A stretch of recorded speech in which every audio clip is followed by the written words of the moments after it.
మన ప్రభు అయిన యేసుక్రీస్తు పరిశుద్ధ నామములో ఈ పాడ్కాస్ట్ ద్వారా వాక్యం ఉంటున్న ప్రతి వారికి నా హృదయపూర్వకమైనటువంటి వందనాలు.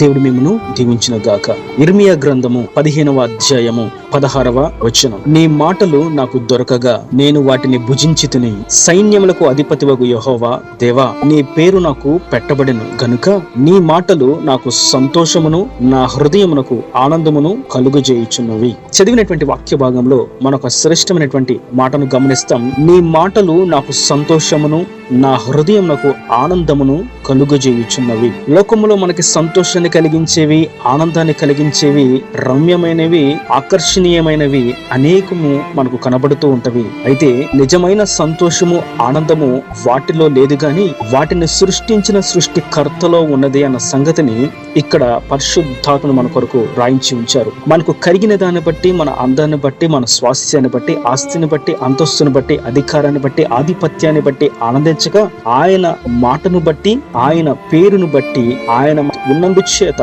మనము ఆనందాన్ని, సంతోషాన్ని పొందుకొనగలుగుతాం.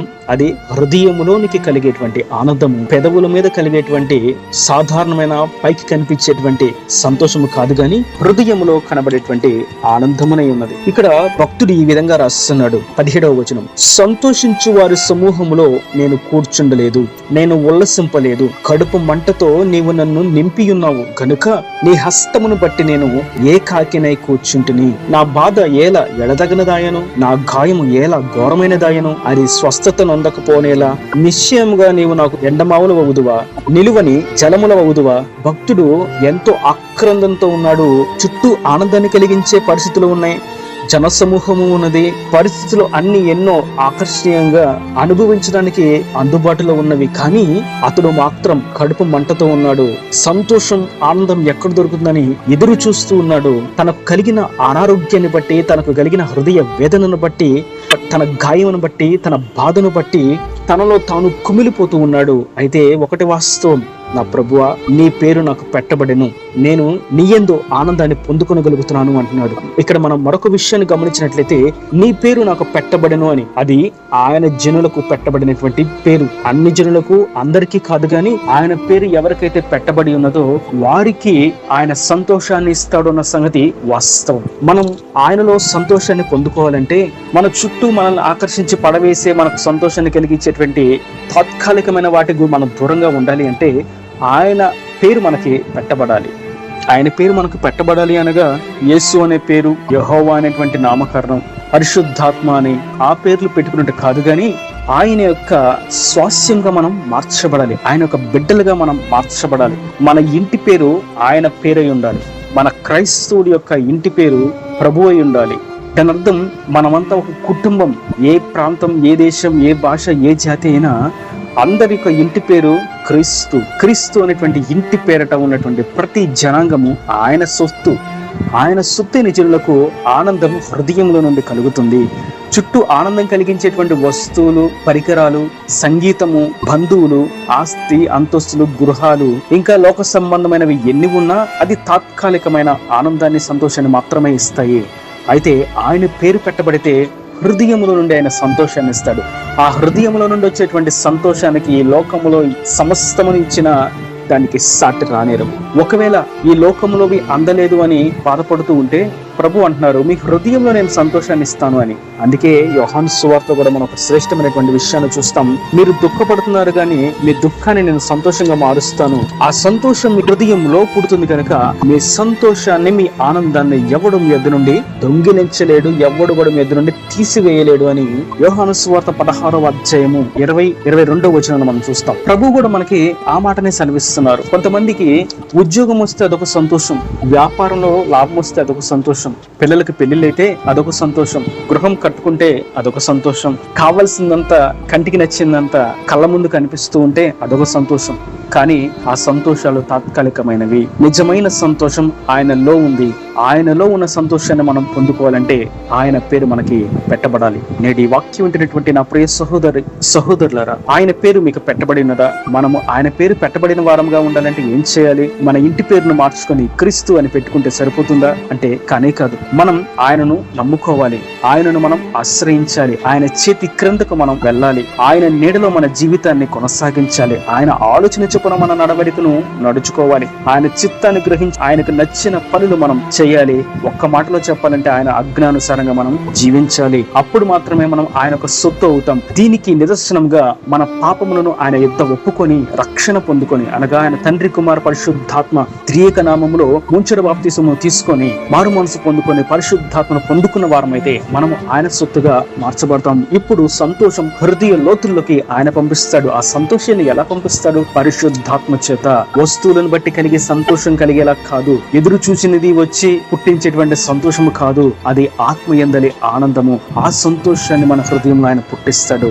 అప్పుడు ఈ దేహం అంతా చీకిపోయినా, ఈ బాహ్య పురుషుడు కృషించకపోయినా, మనకు కోరుకున్నవి అన్ని దూరమైపోయినా, మన ప్రాణం మనలో నుండి వెడలిపోయినా, మన చుట్టూ జనాంగం మనల్ని విడిచి ఒంటరిగా ఏకాకిగా చేసిన ఆ సంతోషాన్ని మాత్రం రవ్వంతైనను తొలగించలేరు, కదిలించలేరు. అటువంటి ఆత్మయందలి ఆనందాన్ని మనం ఆయన పేరు పెట్టబడితే పొందుకొనగలుగుతాం. ఇక్కడ ఇర్మియా అదే అంటున్నాడు, నా హృదయంలో నువ్వు సంతోషాన్ని ఆనందాన్ని పుట్టించావు, ఇది నీ పేరు పెట్టబడుట చేత కలిగినది. నా చుట్టూ ఆనందం కలిగించేటువంటి పరిస్థితులు సన్నివేశాలు ఉన్నాయి, కానీ నాకు కడుపు మండుతూ ఉన్నది. నా శత్రువులను చూచి, నన్ను హింసిస్తున్న వారిని చూచి, నాకు బాధ కలిగిస్తున్న వారిని చూచి, నాకు నష్టాన్ని కలిగిస్తున్న వారిని చూచి, నన్ను ఓరచూపులు చూస్తున్న వారిని చూచి, నా మీద నిందలు వేస్తూ అపహాస్యం చేస్తున్న వారిని చూచి నా కడుపు మండిపోతూ ఉన్నది. వారు పైకి వేషధారణతో నా సంతోషాన్ని కోరుకుంటున్నట్లుగా ఉంటారు, కానీ వారి అంతరంద్రియములో, వారి అంతరంగంలో నా పతనాన్ని, వారు నాశనాన్ని కోరుకుంటున్న వారు. వారి మనస్తత్వాలను చూచినప్పుడు నా కడుపు మండిపోతూ ఉన్నది. నేను సంతోషంగా ఉండలేకపోతున్నాను, నీ హస్తాన్ని బట్టి సంతోషంగా ఉండలేకపోతున్నాను, నా బాధ నాలో నుండి దూరం అవ్వట్లేదు, నీవు నాకు ఎండమావు వలె ఉన్నావు అని నేను అనుకుంటూ ఉన్నాను. కానీ నీ ఆత్మ చేత నువ్వు నాతో నా చుట్టూ ఆవరించి ఉన్నందు చేత నేను ఆ సంతోషాన్ని, ఆనందాన్ని పొందుకొనగలుగుతున్నాను. నా తండ్రి, ఇది నీ పేరు పెట్టబడి చేత నాకు కలిగిన ఆనందము అని. నేటి వాక్యం వింటున్నటువంటి నా ప్రియ సహోదరులారా, నిజమైన ఆనందాన్ని మీరు అనుభవించలేకపోతున్నారా? ఎన్నో లక్షల బట్టి వెల చెల్లించి రమ్యమైన శృంగారమైనటువంటి గృహాన్ని కట్టుకొని కూడా దానిలో సంతోషంగా ఉండలేకపోతున్నారా? మంచి ఆత్మీయుడు అని వివాహం చేసుకుంటే ఆ భార్యతో సంతోషంగా ఉండలేకపోతున్నారు. మంచి ఆత్మీయుడు అని వివాహం చేసుకుంటే ఆ వ్యక్తితో మీరు సంతోషంగా ఉండలేకపోతున్నారా? నా కడుపును పుట్టిన బిడ్డలు నన్ను జాగ్రత్తగా చూసుకుంటారు, నన్ను ఎంతో ప్రేమిస్తారు, పెద్దవారై నన్ను ఆదరిస్తారు అని అనుకుంటే వారిని బట్టి మీరు సంతోషాన్ని పొందుకోలేకపోతున్నారా? ఎంతో ప్రేమించి, ప్రార్థించి, కన్నీరు విడిచి ఆత్మను రక్షిస్తే వారు ఎదిగి సంఘంలో ఒక మంచి ఫలభరితమైనటువంటి వ్యక్తులుగా ఉంటారు అని అనుకుంటే వారు ఉండలేక, వారిని బట్టి మీరు సంతోషాన్ని పొందలేక ఉన్నారా? ప్రభు అంటున్నారు, నా సంతోషం మీ హృదయంలో నేను పంపిస్తాను. నా పేరు పెట్టబడిన వారి యొక్క సంతోషాన్ని ఎవరు కూడా అపహరింపలేరు అని. మన సంతోషం ఆయనలోనే ఉన్నది. మన ఆనందమైనను, మన సంతోషమైనను పూర్తిగా ఆయనే. మనకి ఈ లోకంలో ఎవరిని బట్టి, దేనిని బట్టి సంతోషం రానే రాదు. ఆకాశములకు ఎక్కిన, పాతాళములకు వెళ్ళిన, నలుదిక్కులా తిరిగిన మనకి హృదయంలో సంతోషాన్ని కలిగించేటువంటి ఆనవాలు మనకు తటస్థించవు. ఒకవేళ హృదయంలో సంతోషాన్ని కలిగిస్తున్నది అనేటువంటి ఆలోచన వచ్చి ఏదన్నా అనుసరించి దాన్ని పొందుకున్నట్లయితే అది తాత్కాలికమైనటువంటి సంతోషాన్ని తప్ప నిత్య సంతోషాన్ని ఇవ్వనేరవు. ఆయనలో కలిగేటువంటి ఆనందము మాత్రమే, సంతోషము మాత్రమే శాశ్వత కాలం మనకు అనుగ్రహించబడుతుంది. అది పరిశుద్ధాత్మ ద్వారా కలిగేటువంటి ఆనందం. ఆయన శాశ్వత కాలం ఉంటాడు కనుక ఆ శాశ్వతమైనటువంటి సంతోషాన్ని మనకు ఆయన అనుగ్రహిస్తాడు. కనుక రక్షణ లేని వారు రక్షణ పొందుకొని, పరిశుద్ధాత్మను పొందుకొని, పాపాన్ని ఒప్పుకొని, మారు మనసును పొందుకొని ఆయన పేరు పెట్టబడినటువంటి తన జనాంగంగా మార్చబడితే శాశ్వతమైనటువంటి సంతోషాన్ని ఆయన అనుగ్రహిస్తాడు. యాకోబు తన పాపాలను బట్టి, తన తప్పిదమును బట్టి, తన అవిధేయతను బట్టి, తన మోసపు క్రియలను బట్టి ఎబ్బోకు రేవు దగ్గర పశ్చాత్తాపడ్డాడు, కన్నీరు మున్నీరుగా విలపించాడు. ప్రభు దర్శిస్తే నాకు ఆశీర్వాదం కావాలి అన్నాడు. ప్రభు అన్నాడు, నీకు ఆశీర్వాదం కావాలంటే, నీకు సంతోషం కావాలంటే నీ పేరు మార్చబడాలి, నా పేరు నీకు పెట్టబడాలి అని ఇజ్రాయేలు అని దేవుని చేత పేరు పెట్టబడ్డాడు. మనం ప్రతి వాని యొక్క చరిత్రను చూసినట్లయితే వారి యొక్క జీవితంలో ప్రభువు పేరు పెట్టబడిన తర్వాతే వారు ఆశీర్వాదకరంగా మార్చబడ్డారు. అబ్రాము అబ్రహాముగా మార్చబడ్డాడు, శారాయి శారాగా మార్చబడింది. ఇలా మనం చూస్తూ ఉంటే పేర్లు మార్చబడి దేవుని చేత ఆశీర్వాదాన్ని పొందుకునే విధంగా, దేవుని కొరకు జీవించే విధంగా మార్చబడి ఉన్నవి. కనుక మనం ఆయన పేరు పెట్టబడిన వారంగా, ఆయనలో కలిగేటువంటి సంతోషాన్ని పొందుకునే వారంగా, ఆయన నిత్య రాజ్యానికి వారసులుగా మార్చబడుతుంది గాక. అట్టి విధంగా దేవుడి వాక్కులను హృదయం నీరుకట్టి ఫలింపు చేయను గాక. ఆమేన్. God bless. తల వంచి కన్నులు మూసినట్లయితే మీ కొరకు చిన్న ప్రార్థన. ప్రేమ స్వరూపి కరుణ కటాక్షముల తండ్రి, నా ప్రభు వాక్యాన్ని ప్రతి వారిని మీరు నిండాలుగా దీవించండి, ఆశీర్వదించండి.